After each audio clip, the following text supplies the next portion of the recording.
decisively defeat the climate hysteria hoax. We are in the beginning of a mass extinction. The ability of CO2 to do the heavy work of creating a climate catastrophe is almost nil at this point. The price of oil has been artificially elevated to the point of insanity. That's not how you power a modern industrial system. The ultimate goal of this renewable energy, plan is to reach the exact same point that we're at now. You know who's tried that? Germany. 7 straight days of no wind for Germany.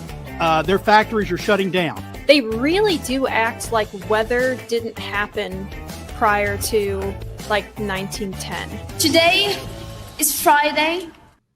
That's right, Greta. It is Friday, and this is the best day of the week, not just because the weekend is almost here, but because this is the day the Heartland Institute broadcasts the Climate Realism Show. My name is Jim Lakely. I'm Vice President of the Heartland Institute.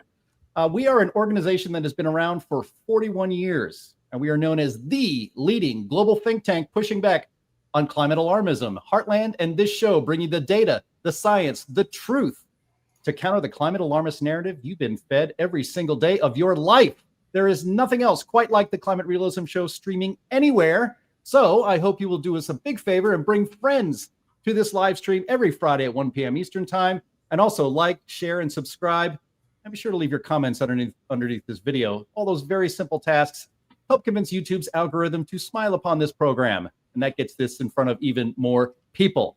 And as our reminder, as we do every single week, big tech and the legacy media do not really approve of the way we cover climate and energy on this program.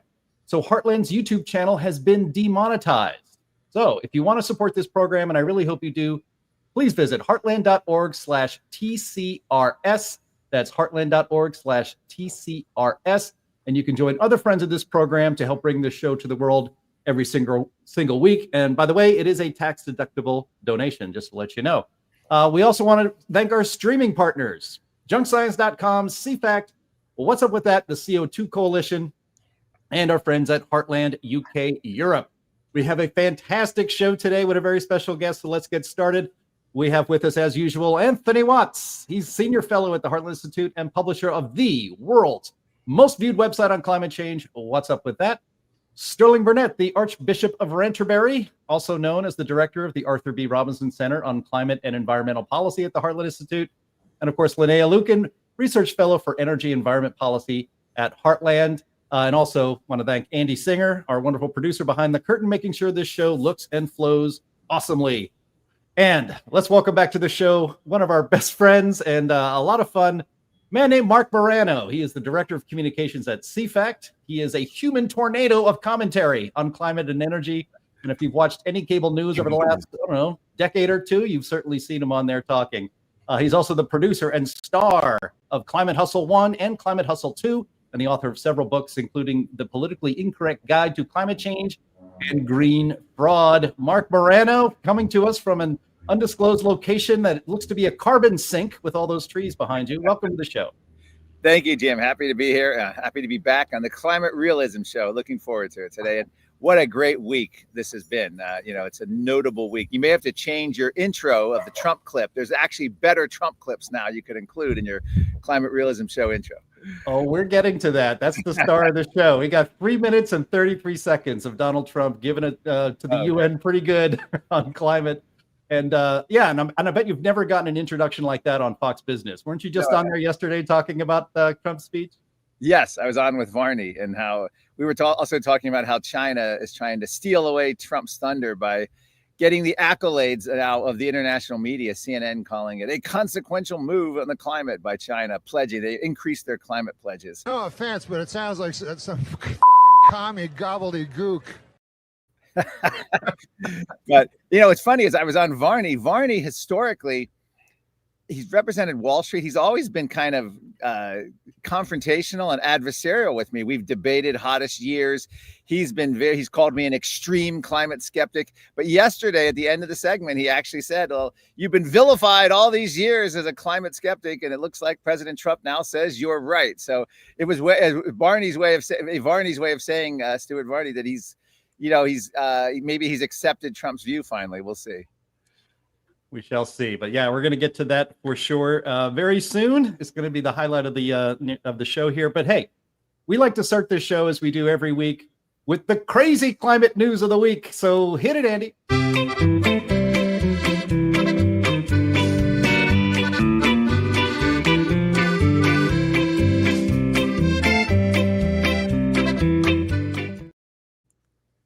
All right, thank you very much, Bill Nye. I've titled this bit of the segment called "Rent-A Greta," been canceled. And "Rent-A Greta," I'm going to credit our friend Steve Milei. He used that term on X. I thought it was pretty funny.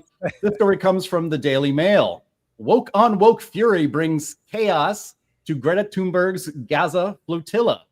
Pro-Palestine activists quit convoy after learning LGBTQ campaigners are on board. And Swedish eco-protester also leaves her role. So let's read a little bit from this. Greta Thunberg's flotilla bound for Gaza has descended into chaos after pro-Palestine activists quit the convoy when they learned LGBTQ plus campaigners were on board, it has been claimed. The 22-year-old, she's not a teenager anymore, the 22-year-old Swedish eco-protester has also reportedly left her leadership role due to disagreements among organizers, but she will stay on board as a participant volunteer.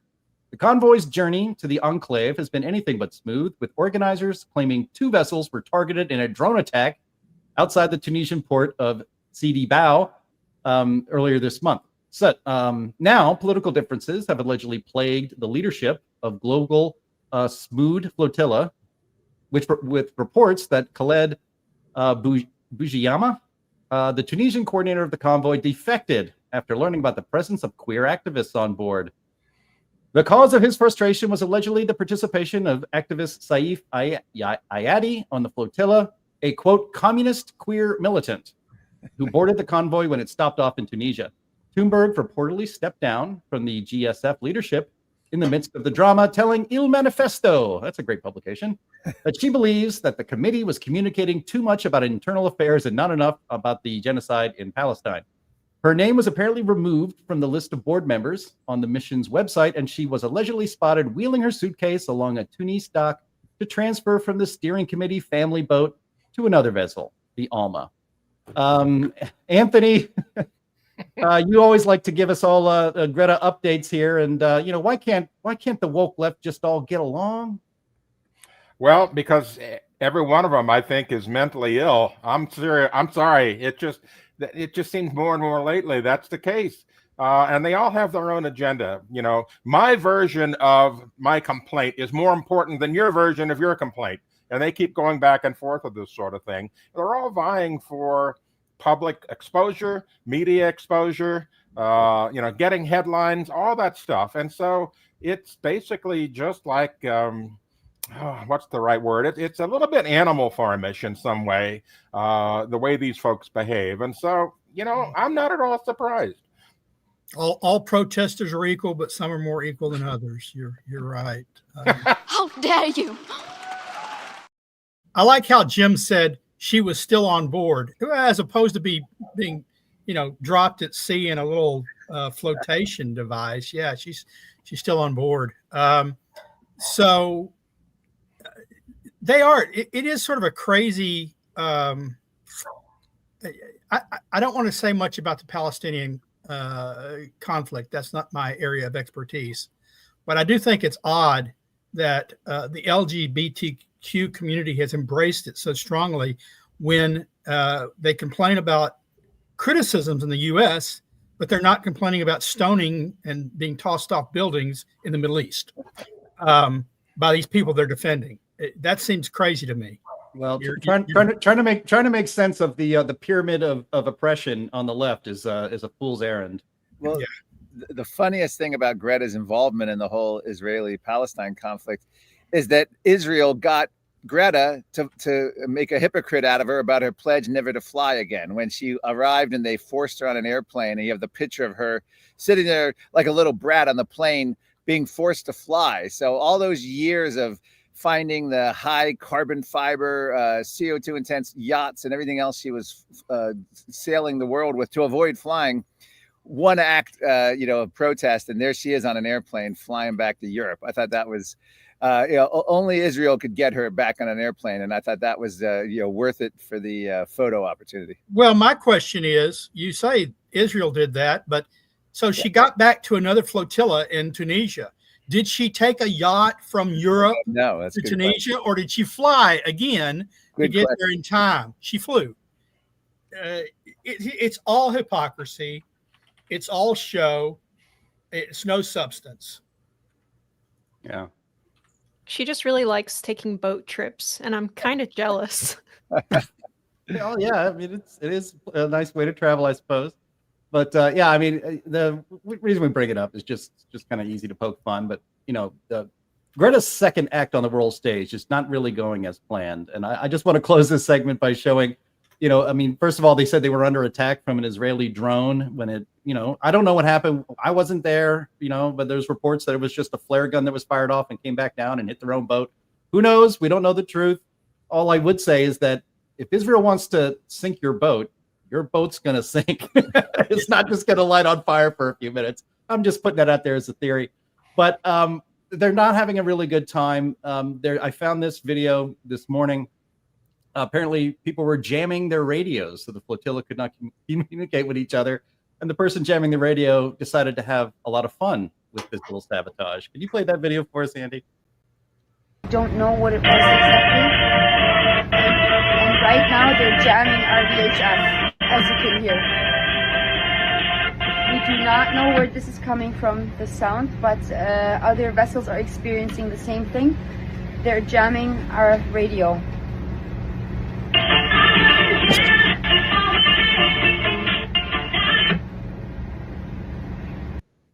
Well, who doesn't love ABBA? Apparently, Greta Thunberg doesn't like ABBA, even though they're the greatest export from Sweden since pickled herring. All right.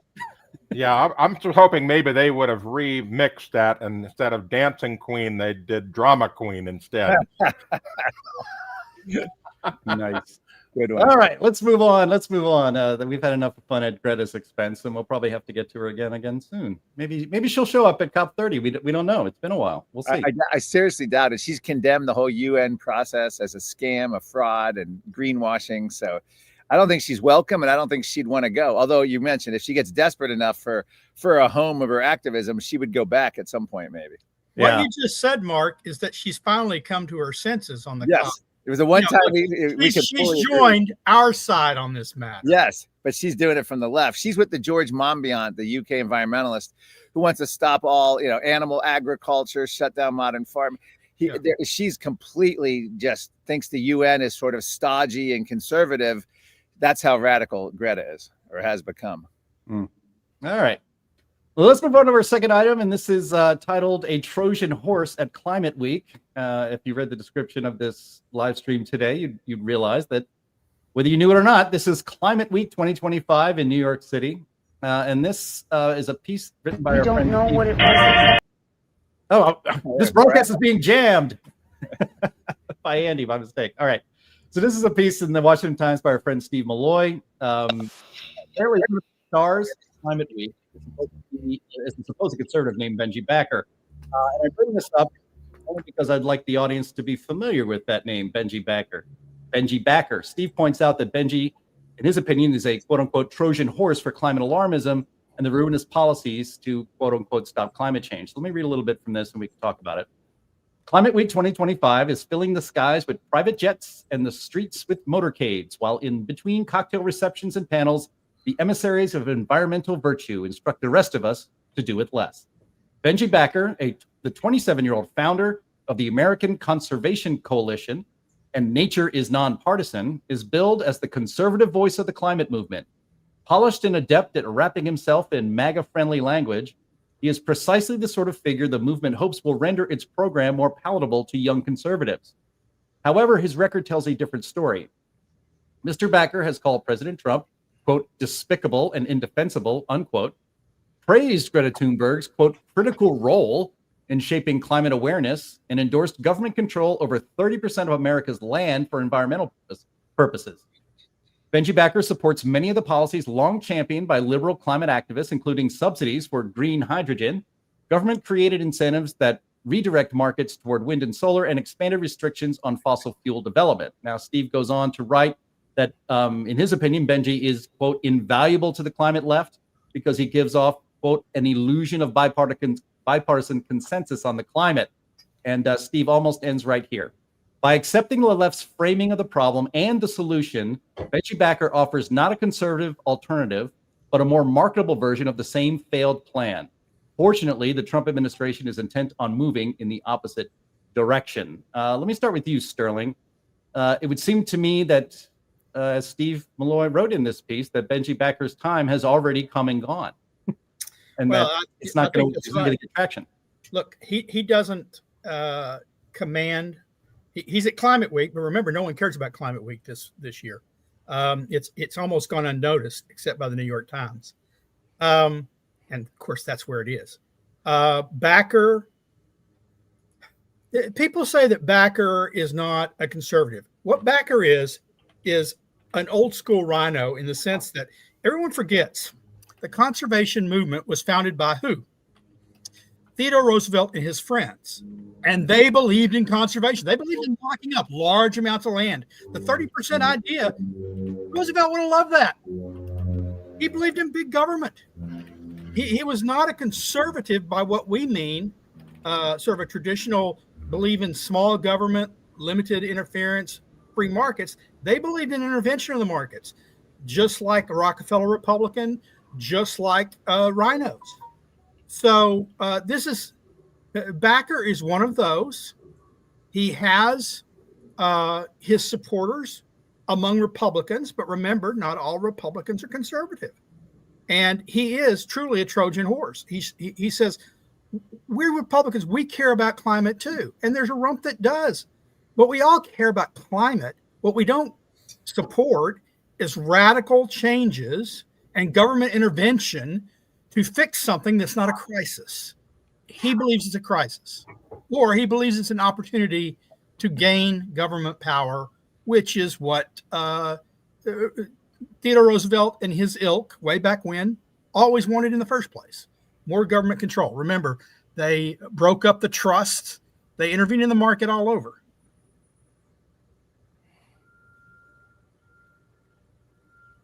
Yep.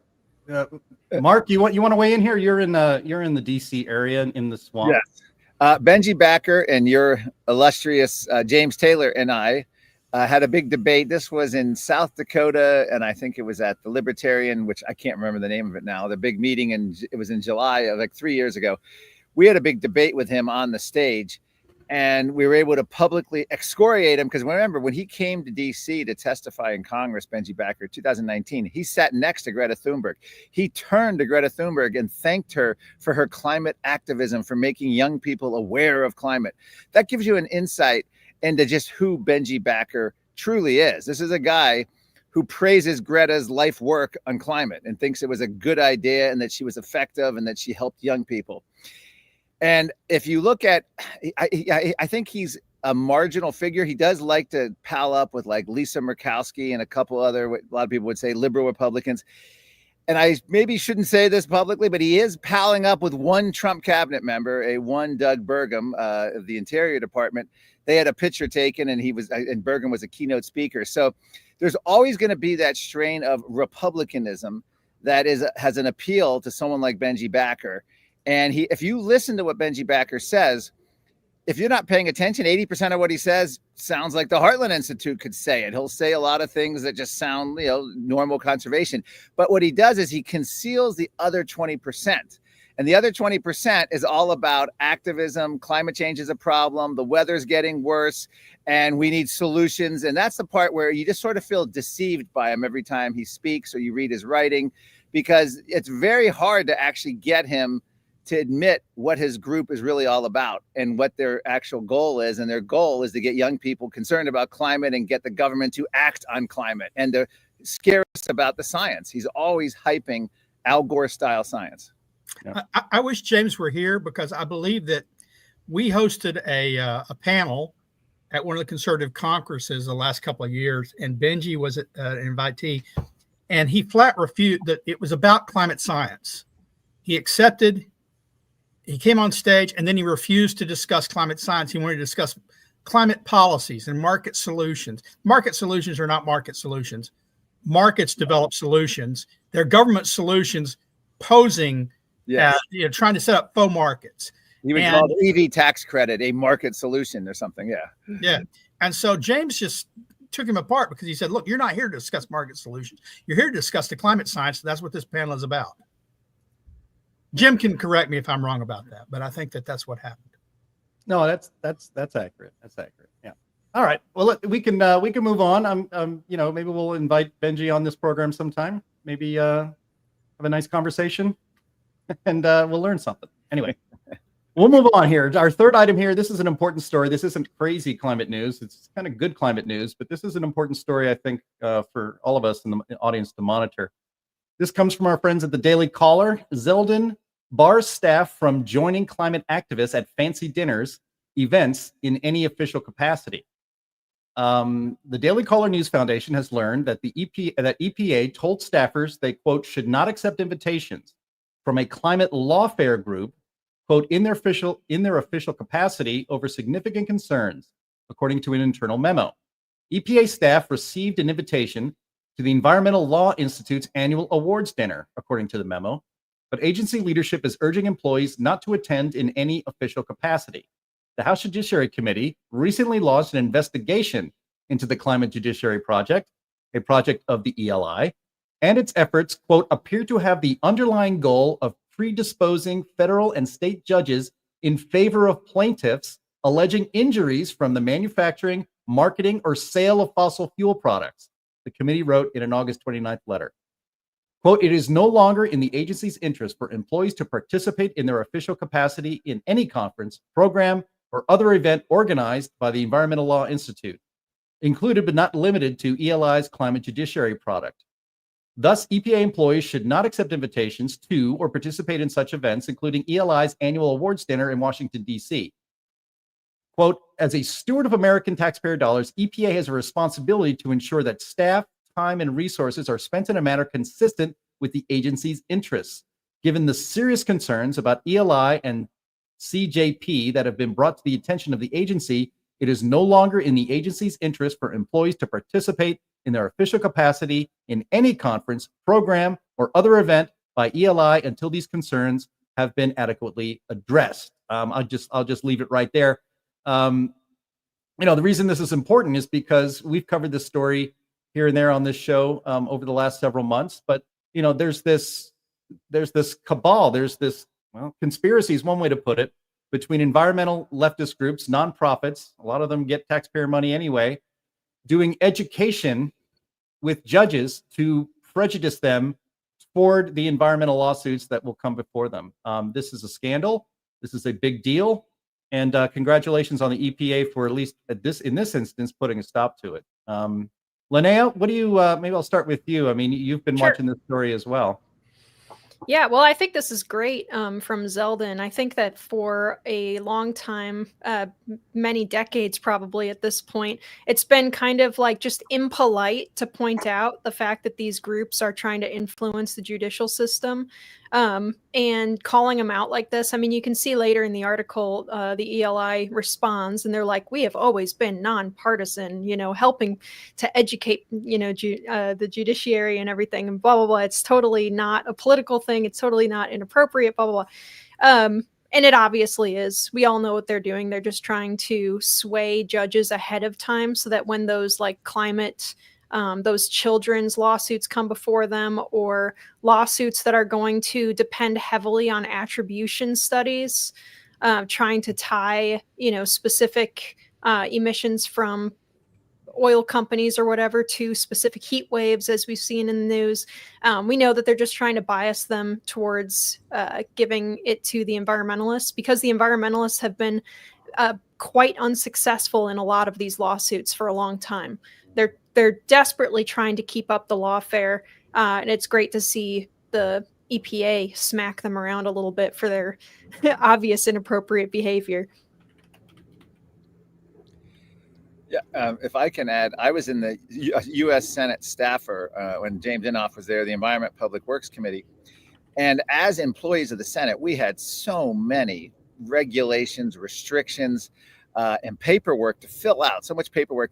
If you had to do any event from an outside group like that, that offered food, that offered either travel or an event or some kind of reception, it wasn't like you could just, in other words, if I attended even anything on the Hill, it had to be food. If it was a lobbying organization, they could serve food, but it had to be food that was basically you wouldn't want to eat. Otherwise, it would be considered they were bribing you and all kinds of things. So what Zeldin is doing, and I say he's probably the most consequential Trump cabinet member, certainly the most consequential EPA chief in history, he's recognizing that by EPA employees going to events like this, not only is it a source for leaks of the employees to talk to groups diametrically opposed to everything Zeldin and the Trump administration are trying to do, it gives them also the ability to indirectly bribe these EPA staff, like, hey, we could have you over here. And these groups have money. They could pay much more than they're making at the EPA.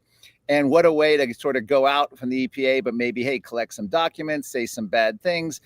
We want you to tell us what's happening inside. You'll be our man on the inside until you start over here.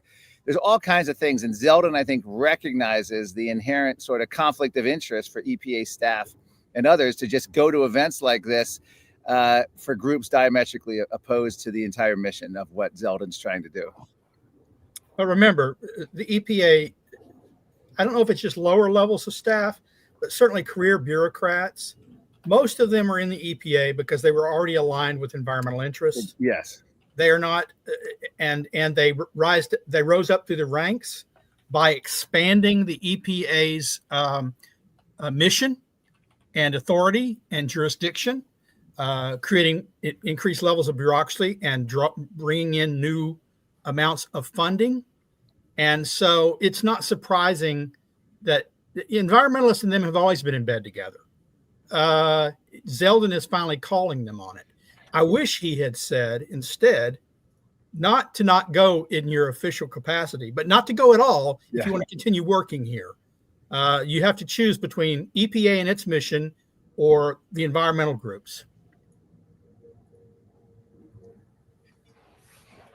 Yep. Yeah, I mean, 100%. I mean,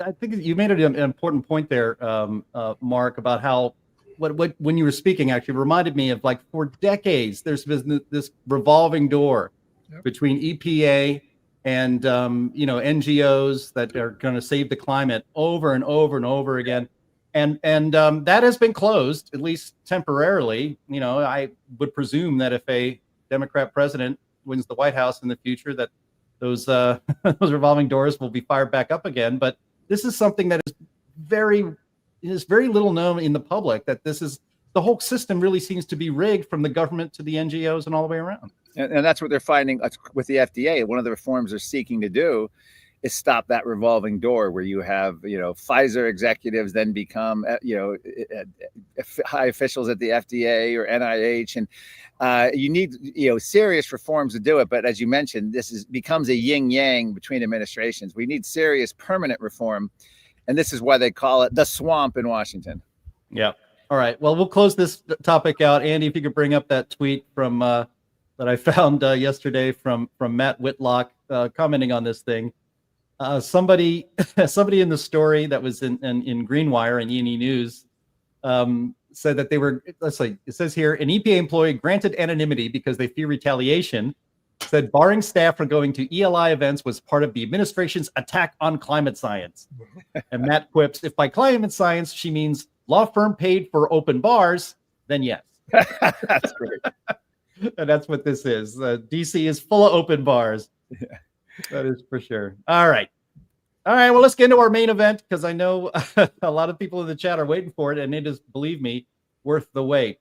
We normally do not play video clips on this show that are longer than maybe a minute and a half, because in podcasting, that's a long time. We're making an exception this time. Donald Trump gave what I think is one of the most amazing, incredible speeches in history of presidents addressing the United Nations. Before we get into the thing, I just wanted to set it up a little bit. This is a story from our friends at E&E News. As you might imagine, the climate alarmist press started to lose their minds over what Trump said. to the UN when it came to the climate. Their headline is "Con, Scam, Hoax, Trump's UN Speech on Climate." I love it. And yeah, that's great. Anyway, I'll just read a couple things from here. It says, President Donald Trump rebuked world leaders for being overly concerned about climate change during a speech to the United Nations in which he called global warming a con job. Trump, who spoke for nearly an hour at the UN General Assembly in New York, argued that renewable energy such as wind and solar are a scam and that they should be eliminated. He urged nations instead to buy more American oil and gas while also increasing nuclear energy. Oh, boo-hoo, Scott Waldman. Sorry about that. And hi, Scott. I know you watch the show once in a while. Enough of that stuff. You guys get the gist. Andy, let's roll tape. In 1982, the executive director of the United Nations Environmental Program predicted that by the year 2000, climate change would cause a global catastrophe. He said that it will be irreversible, as any nuclear holocaust would be. This is what they said at the United Nations. What happened? Here we are. Another UN official stated in 1989 that within a decade, entire nations could be wiped off the map by global warming. Not happening. It's climate change. Because if it goes higher or lower, whatever the hell happens, there's climate change. It's the greatest con job ever perpetrated on the world, in my opinion. All of these predictions made by the United Nations and many others, often for bad reasons, were wrong. They were made by stupid people that have cost their countries fortunes and given those same countries no chance for success. If you don't get away from this green scam, your country is going to fail. And I'm really good at predicting things, you know. They actually said during the campaign, they had a hat, the best-selling hat. Trump was right about everything. And I don't say that in a braggadocious way, but it's true. I've been right about everything. And I'm telling you that if you don't get away from the green energy scam, your country is going to fail. The carbon footprint is a hoax made up by people with evil intentions, and they're heading down a path of total destruction. Global warming and the carbon footprint. It's a con job. At extreme cost and expense, Europe reduced its own carbon footprint by 37%. Think of that. Congratulations, Europe. Great job. You cost yourself a lot of jobs, a lot of factories closed, but you reduced the carbon footprint by 37%. However, for all of that sacrifice and much more, it's been totally wiped out and then some by a global increase of 54%. Much of it coming from China and other countries that are thriving around China, which now produces more CO2 than all the other developed nations in the world. You know, it's interesting. In the United States, we have still radicalized environmentalists, and they want the factories to stop. Everything should stop. No more cows. We don't want cows anymore. I guess they want to kill all the cows. They want to do things that are just unbelievable, and you have it too. And if we had the most clean air, and I think we do, we have very clean air. We have the cleanest air we've had in many, many years. But the problem is that other countries, like China, which has air that's a little bit rough, it blows. And no matter what you're doing down here, the air up here tends to get very dirty because it comes in from other countries where their air isn't so clean. And the environmentalists refuse to acknowledge that. The whole thing is crazy.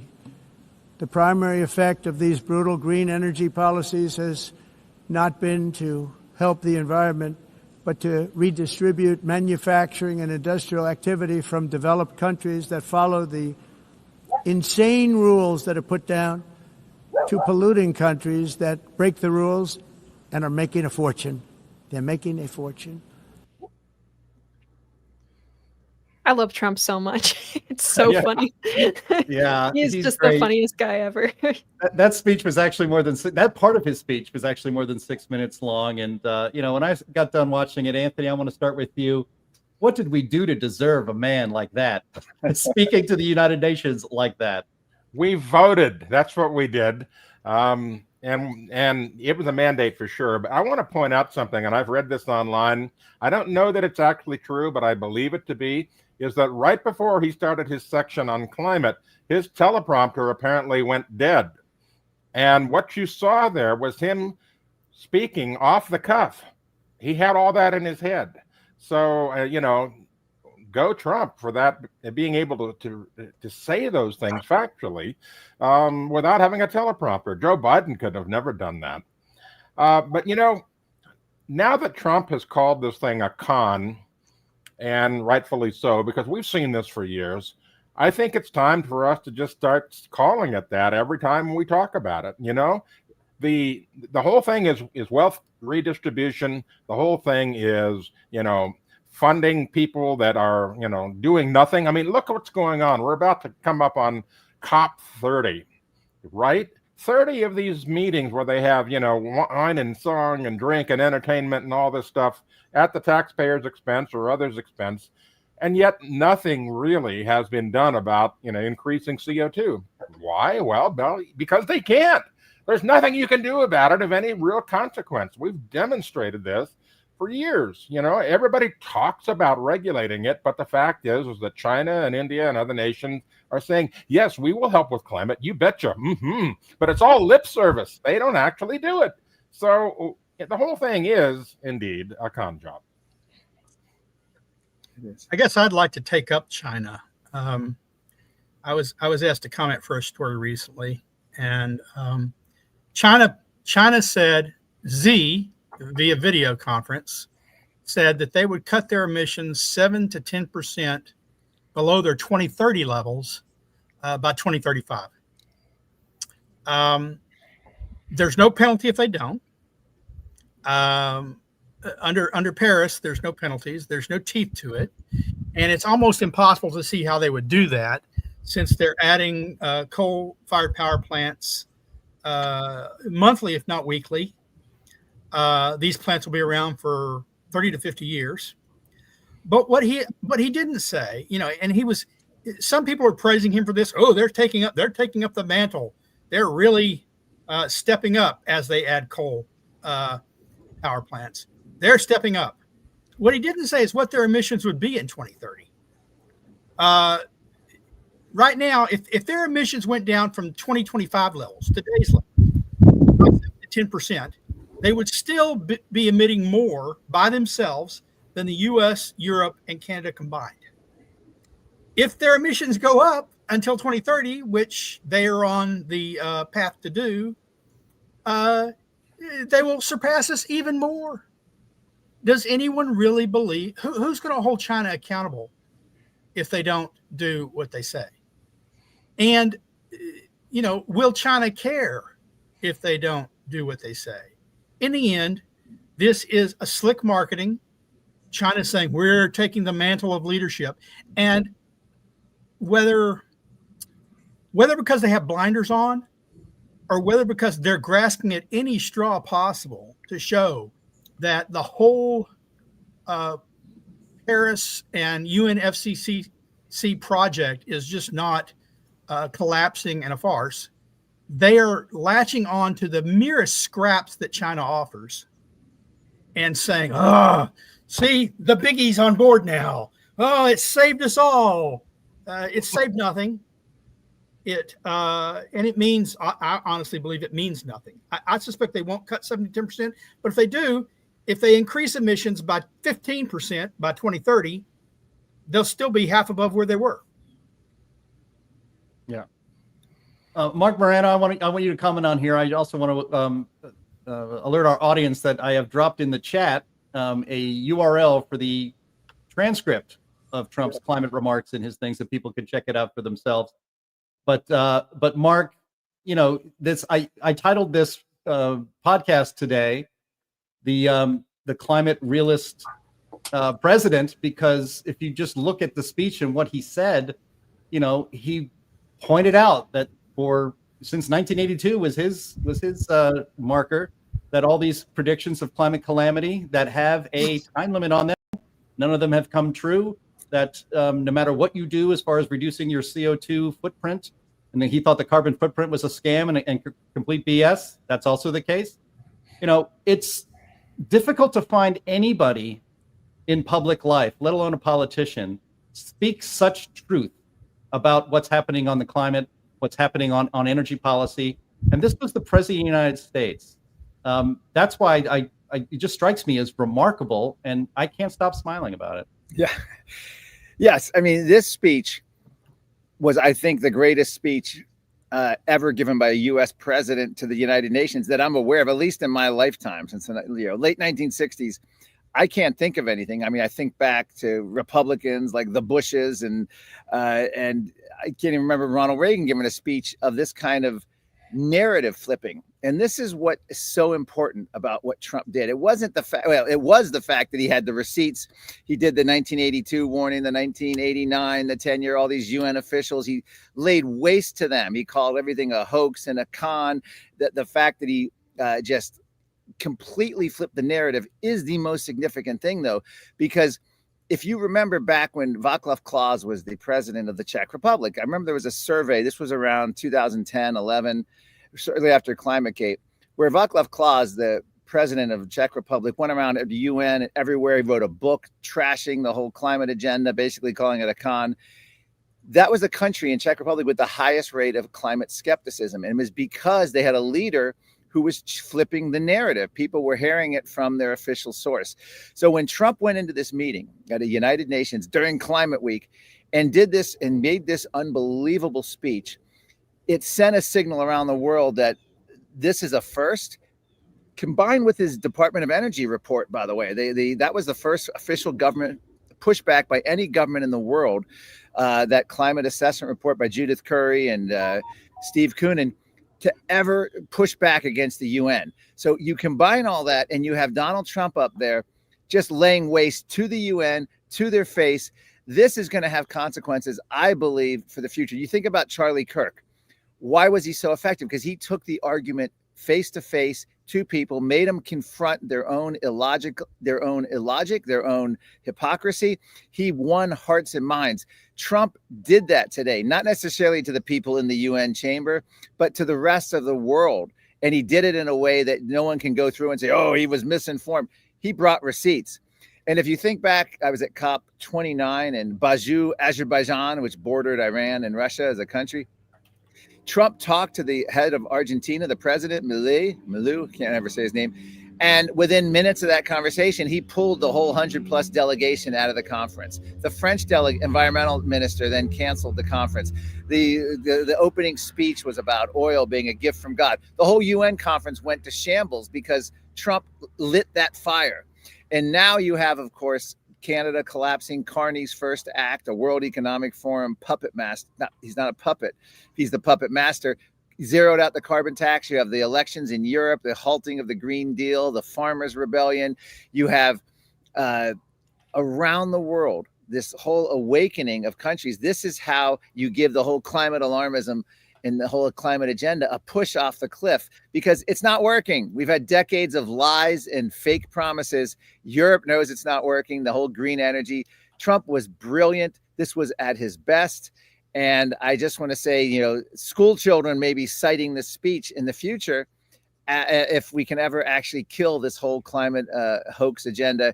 It's going to be hard to kill because you have billionaires, corporations, academia, the media, international organizations, all the establishment vested in keeping this alive after Trump is gone from the presidency. So, yeah, this is the best you could ever hope for. We're only 9 months in his presidency, and sure. I'm blown away. Sorry to filibuster there, but no, it's great. I think the only thing that could have improved this speech is if he took his shoe off and pounded it on the lectern. Like Nikita Khrushchev, didn't he do that? Yeah, Khrushchev. Yeah. You have to be a certain age to remember that reference. Yeah. All right. Shades of Khrushchev. Yeah. All right. Well, I hope the audience really enjoyed seeing that whole thing. It was actually only probably not even half of what he said on climate. You can see the entire transcript of it at cfact.org. I left a link to it in the chat. And hey, I think we're ready to get to questions and answers. So you can leave more questions and comments in the chat, and we will address them as we go forward. But before we get to that, I have a little bit of business that I need to take care of.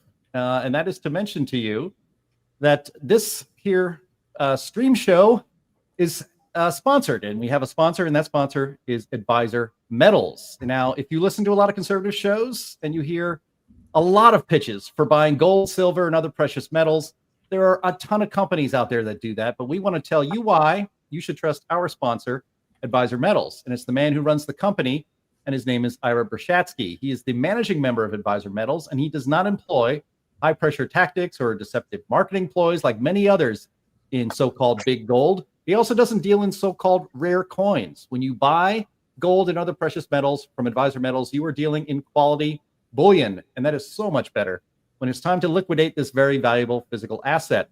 And also, when you buy from Advisor Metals, you will have your investment sent discreetly and directly to your very doorstep. Ira, by the way, is advertising on this program and also the In the Tank podcast that we do on Thursdays because he is an America First patriot. He doesn't donate to Democrats and their NGOs. He refuses to work with proxies of the Chinese Communist Party. And he, like us, abhor the machinations and the schemes of the World Economic Forum and the United Nations. And we are very proud to have Advisor Metals as a sponsor. So if you want to diversify your investment portfolio, if you want to back up your IRA with real physical bullion of precious metals, go to climaterealismshow.com/metals, like several viewers of this podcast have already done. You can leave your information there, and Ira will make the whole process very easy for you. Again, go to climaterealismshow.com/metals, and also be sure to tell them who sent you, because that helps us and this program while you're helping yourself. All right. Thank you very much for your attention to this matter. Let's get on with the Q&A, Linnea. Jim.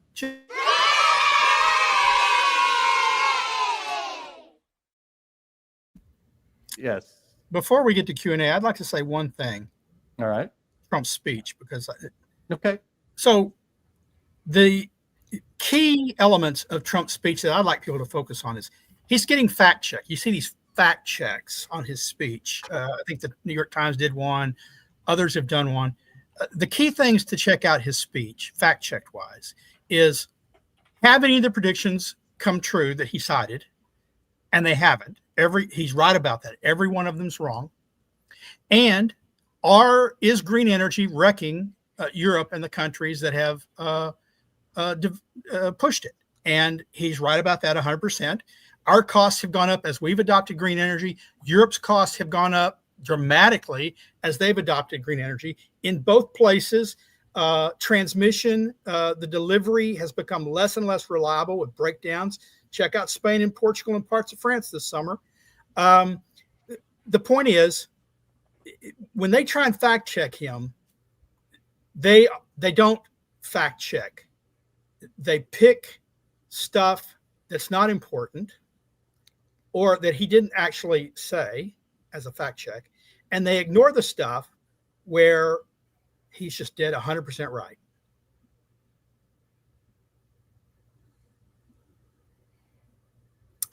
Jim's pulling the Jim. Pull the Jim. Yep, we could probably self-support this program if I was fined every time I left my mute button on. But thanks for that, Sterling. Even though you kind of ruined our nice little Q&A drop that we all have fun with, but that's okay. we'll live. Linnea, why don't you take us through some questions? Absolutely. Thank you, everyone, for being here once again. We love all of our viewers. All right. This is a question that I think is kind of a little bit of a joke based on the subject of our show here. But this is Chris Nisbet, common viewer of ours, says, "Somebody tell me, what is the greatest con job perpetuated on the world?" I'm going to go around the panel here. Jim? I would have to say it's that it was that skeleton called something man. Piltdown Man? Yeah, Piltdown Man. Which Why do we I know that? co-opted and added an end to that to describe one of our favorite climate characters. Okay. Yeah, I mean, why the heck did I know that off the top of my head? That's odd. Right. But yeah, I'll add the Cardiff Giant was another con job perpetuated, but I don't think anything tops the fact the con that human activity is causing a impending global climate catastrophe. There's one bigger one, Jim. There's one bigger one. That is that communism can work anywhere at any time, or has worked anywhere at any time where it's been tried. It's built upon an idiotic idea of what human nature is. And it's built upon poor economics because it's built upon the idiotic idea of human nature. And so everywhere it has been tried, millions have died. I'm sorry, that's worse even than climate change. They keep trying to bring it back. We have a mayor in New York that would like to bring it back, and he'll create the same misery there that they've created everywhere it's been tried. I think Karl Marx is responsible for the greatest hoax since the devil was thrown out of the heavens. But it just wasn't tried correctly. Come on, Sterling. Yeah, that's what they keep saying. They keep saying, just get the right people. Just as soon as we reach that level where we have so much plenty, we won't need to work with just sort of divide the plenty. So the grasshopper can eat just like the ant, and we won't go down. You can make everybody. You can make everyone equal. You can make them equal in misery. You can't make them equal in wealth, but you can raise the boat for everyone. Sterling, I thought you were going to say that the greatest con job ever perpetuated on the world was the idea that Taylor Swift is the greatest pop star of all time. Probably be a close second or third. I was going to say we have people at the Heartland Institute who would contest that. And they'd be wrong, but you're right. We have people that would contest it. Yeah, even though they say such statements are unassailable. The most recent biggest con job was the idea that in order to stop a virus, you need to give government superpowers and emergency powers to bypass democracy and shut down the entire society and cancel weddings, funerals, medical treatment, and issue stay-at-home orders with no vote of democracy. That's how you handle a virus. That was probably, and too many Americans bought that. We were too, acquiescent, and we allowed that to happen. I don't think it'll ever happen again, but that was one of the greatest con jobs ever perpetrated. And the lead figure there would be one Anthony Fauci. Awesome. Okay. You've got some dogs there. Yes, even the dogs. They're competing with my dog. All right. So engineer guy says, I see on the news there are 2 hurricanes on the way. Will they hit the East Coast? I think the answer to that is the H one. I don't remember the name of it. No. The I one. Yeah, probably. Here it comes for me is where it's going. Well, Roger Pilkey Jr. had a great article a few weeks back about the hurricanes that don't hit. And there's actually a study that claims that somehow climate change could be pushing hurricanes off the coast from actually making landfall. But he was being facetious, going through making a joke about it. But shouldn't we give it credit when you have a bad hurricane that actually doesn't hit land? Maybe we caused that somehow. But yeah. Who knows? Hurricanes are going to hurricane. We'll get world attribution on that. I'm sure they'll do that study for us. Regarding these two, I think one of them is now a hurricane. The other one's still tropical. I'm not sure it's cyclone. It's not even tropical storm yet, I don't think. But there's some thought that they might actually run into each other. And if they do, Category 6? No. If they do, rather than creating one super hurricane, they may dissipate each other. That they may, have conflicts. It's a very rare event. There's a name for it. I forget what it is. But I'm sure it's made more common by climate change, though. That event. Sorry. Yeah. All right. Jeff asks, "What is in your pipe, Mark?" Only tobacco. I do not smoke. I've never had any marijuana in my life ever. Not even tried it once. This is. I can't remember the name. This is probably Country Squire. I get it from Mississippi. It's homegrown U.S. tobacco, and it's a light aromatic. So really good. Wonderful. All right. Maybe why I'm so mellow today. I feel really relaxed. So it's tobacco mellow, not anything else. All right. Mars Rock asks, have any judicial officials noticed or commented on the education? Say that again. Have any He's talking about the lawfare? Yeah, with the lawfare stuff. Have any judicial officials noticed or commented on their you know, their the climate education that they're getting pushed on them. To my knowledge, the Supreme Court hasn't weighed in on lower. So the Supreme Court people haven't been invited to these conferences, but lower courts have, appellate courts. Now, the people that attend aren't going to say anything and complain, right? They were there. They got the meals. They got the indoctrination. They've got their marching orders.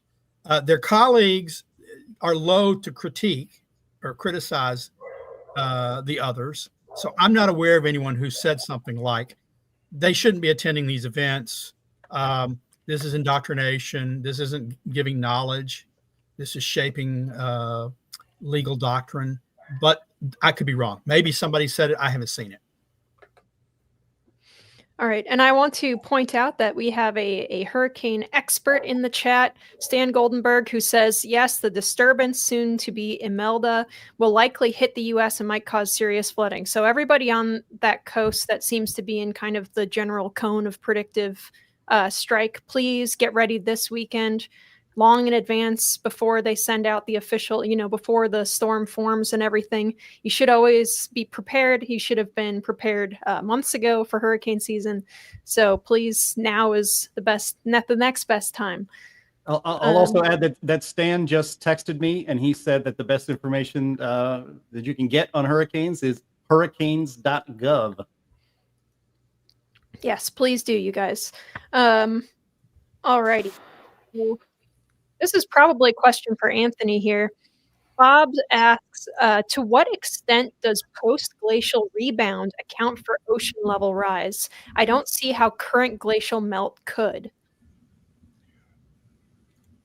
Well, post-glacial rebound doesn't cause a rise in the sea level. It causes a lowering of the sea level because the land, which had been compressed from weight of the ice, is now pushing back up very slowly. And as a result, in those areas where that's happening, sea level is actually subsiding a little bit. So that's really what's going on.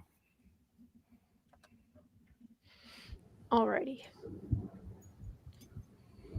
Let's go. Stephen Frazier says, it seems like Kessler and his crew successfully negated the DOE report. Chris Wright folded this tent. What do you think? He means Dessler, not Kessler. Oh, yeah, I don't know. It was, the lawsuit. What happened was, and this is very unfortunate, is the Department of Energy, when they set up this this DOE report with Judith Curry and Roy Spencer, apparently they didn't do exactly the correct paperwork. And as Judith Curry herself said, they didn't cross all the T's and dot all the I's correctly. And it left them vulnerable to some bureaucratic procedural lawsuit in federal court, which then forced them to dissolve the climate group. Now, it's a question of whether the report was issued. Does it still have the weight of law? It has implications on the endangerment finding, the CO2 endangerment finding, whether you can regulate CO2 under the Clean Air Act. It's unfortunate. I don't know exactly, and I don't know who didn't fill out the paperwork or why didn't have better oversight, but it's not a shining moment for the administration on that point. I honestly don't think they should have had to fill out paperwork. You can have a kitchen cabinet advising you regardless. As far as the Mark's right that the group was disbanded as an official group, but the DOE has stood by the report. The report was issued regardless of the committee, and they haven't withdrawn it. But I don't think it's critical to the endangerment finding. The endangerment finding rescission, I think when I read it, I'm not sure it references the DOE report. The DOE report came out almost simultaneously, so it would be hard for it to reference it. So I think that stands or falls regardless. The committee might be gone, but the report stands or falls. And as far as Dessler's refutation, it was a joke. It was idiotic. It didn't address the points that the DOE report raised. It used selective data when it did directly address those points. And they got a lot of names. Oh, I can put my name on anything. Yeah. The question is, did they write a report in less than a month that it took the others months and months to do, just like the NAS's report. 5 days after their committee was officially formed, suddenly they had a comprehensive report. No, it's a joke. Yeah, you know, on What's Up With That, we called it, Charles Rada wrote an editorial about it, science by the pound, which is really what it does. It was just throw out as much crap as they could and see if it sticks. Yeah, the NAS, back when I was working in the U.S. Senate again, we were able to get, it was, what was his name? Ralph, what was the old, who's now dead, but the old chairman of the NAS. I mean, he basically admitted that the entire National Academy of Science is doing the bidding of what government pays it to do. So in other words, it's not like a neutral policy organization seeking truth in science. It's there to essentially do what its paymasters demand. It's almost mostly funded by government. And he ended up, Ralph Cicerone was his name. He ended up lobbying for Obama's cap and trade bill on Capitol Hill. I mean, this is a scientific lobbying organization in many ways similar in politics to the IPCC of the United Nations. It's there to push a political narrative that the paymasters insist upon. So anyone out there, I can't remember who did the interview, but someone was like, the August National Academy of Sciences set up by Abraham Lincoln to review the latest scientific. Bullshit. It is a completely political organization bought and paid for by the government that insists they use it for politicization of science. So anyone out there who's delusional and thinks like, oh, wow, the top scientist said this. No, this is just a lobbying organization. Now, and let's be clear, this report wasn't funded by government. They say they took out their own money. They do this on their own, right? Before someone says, oh no, this is independent. Yeah. Every one of the scientists involved has received millions and millions of dollars in grants to their, by the way, if you check out their, I've written about this. If you check out their bona fides, their resumes, what they do, they all work for climate alarm organizations or centers at universities that are set up precisely to talk about how bad climate change is and how the government needs to expand, and their roles as advisors to the government need to expand, take us seriously.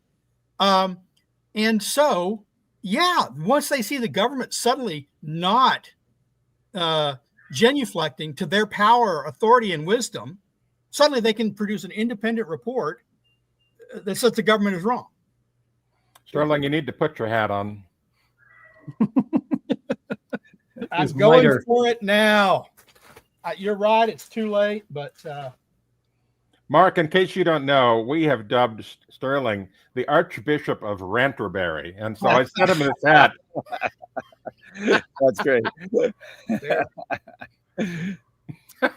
A little late, but here it is, folks. That's great. The NAS on this report are lying liars who tell lies. Thank you very much for that, Sterling. All right, here is a question from Walter, who says, do climate realists need to perform an intervention on those members of the judiciary that are being specifically targeted for propaganda by the climate central alarmists? Well, the intervention would be the DOE report because it has the, it's the official report of the Trump administration. That helps.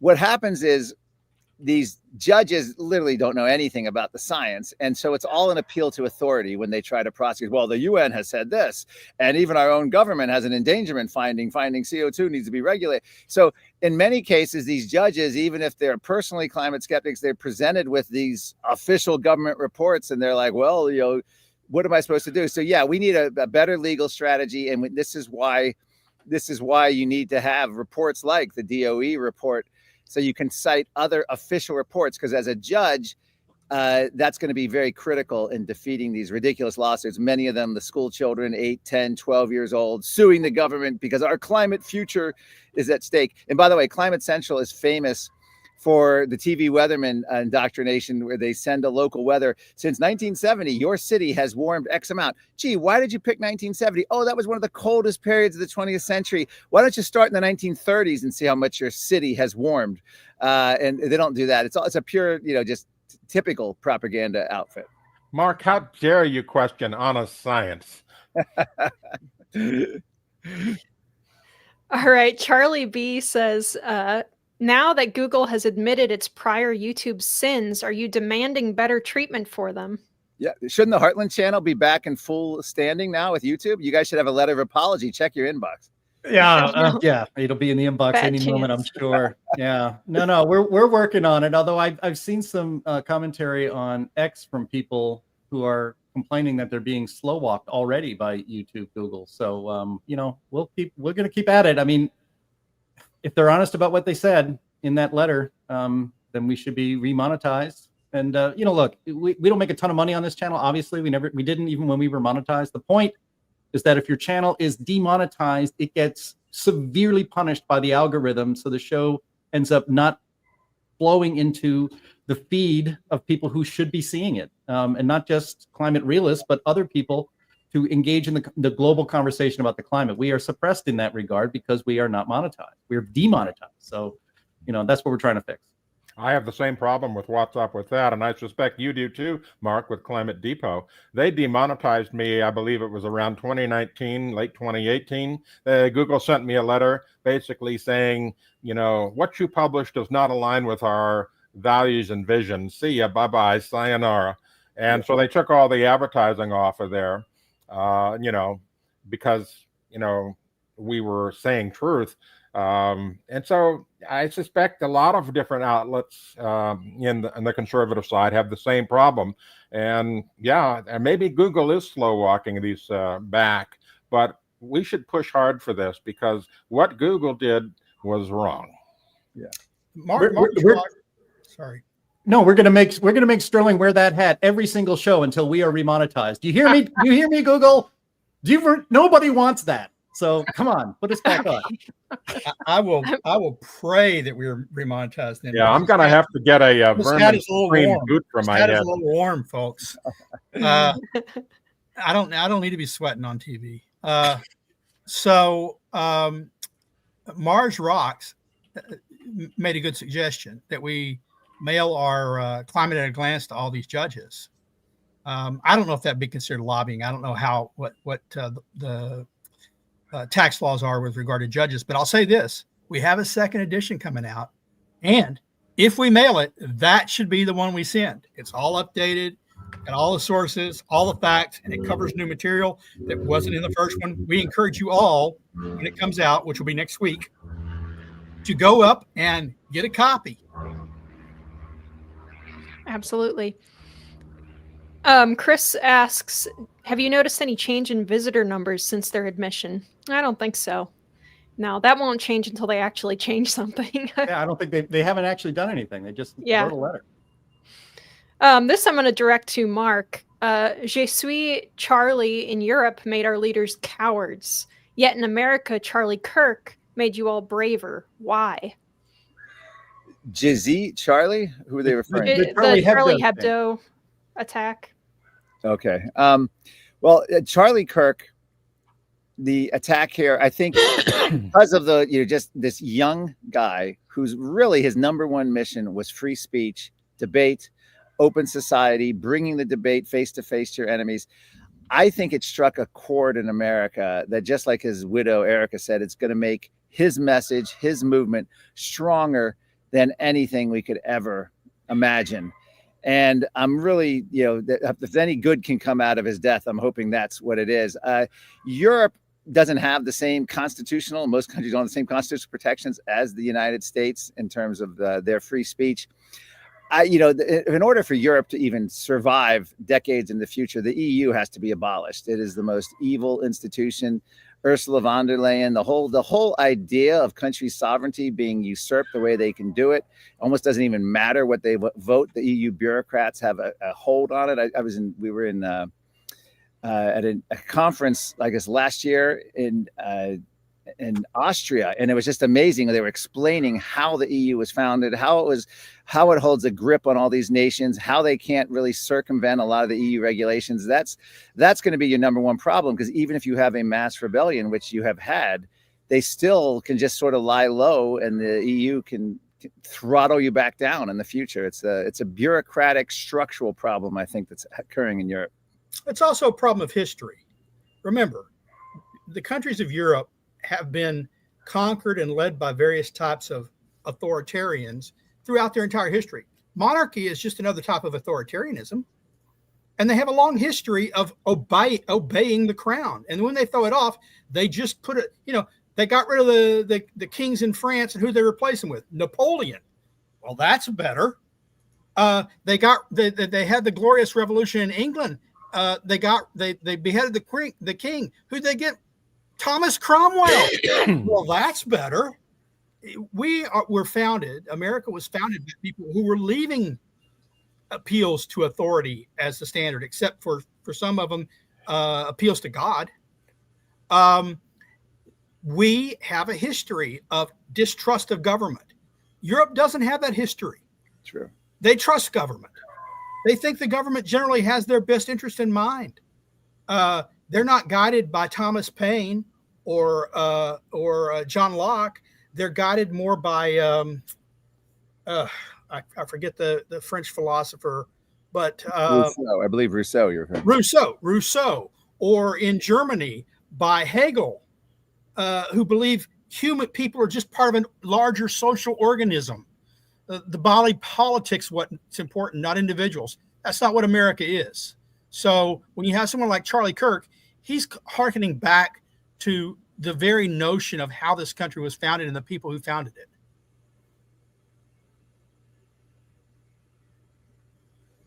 Well, and two, I think, I don't know, it just might be a matter of personality. I mean, we have plenty of leaders who immediately, attempted to go on the both sides program as soon as Charlie was assassinated. We have, luckily, most of the leaders who are actually in, the White House and stuff right now were not the kind of people that roll over quite so easily, but we have plenty of those too. So it's, across the spectrum, who knows? But yeah, I'm very sorry that you guys didn't, have your over there in Britain didn't have the wake up moment after, or not Britain, sorry, it was from France, right? Charlie Hebdo. France and frankly Britain too didn't have a wake up moment from that event.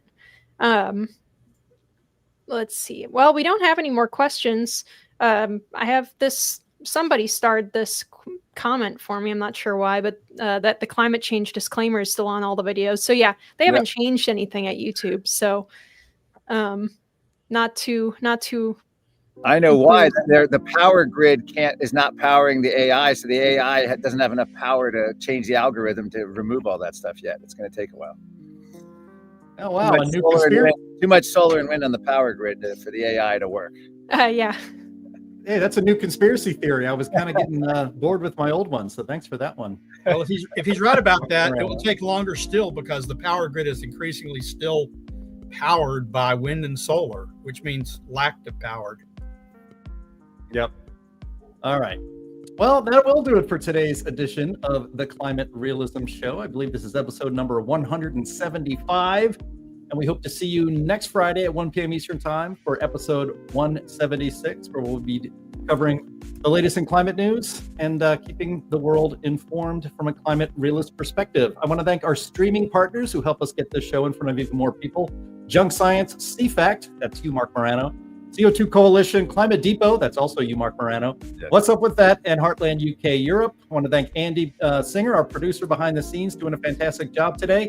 And remind you to always visit climaterealism.com, climateataglance.com, energyattaglance.com, and always go to heartland.org, where you can subscribe to the Archbishop of Rancherbury's Climate Change Weekly newsletter. And that'll do it. And we will talk to you next week. Bye-bye. Thank you.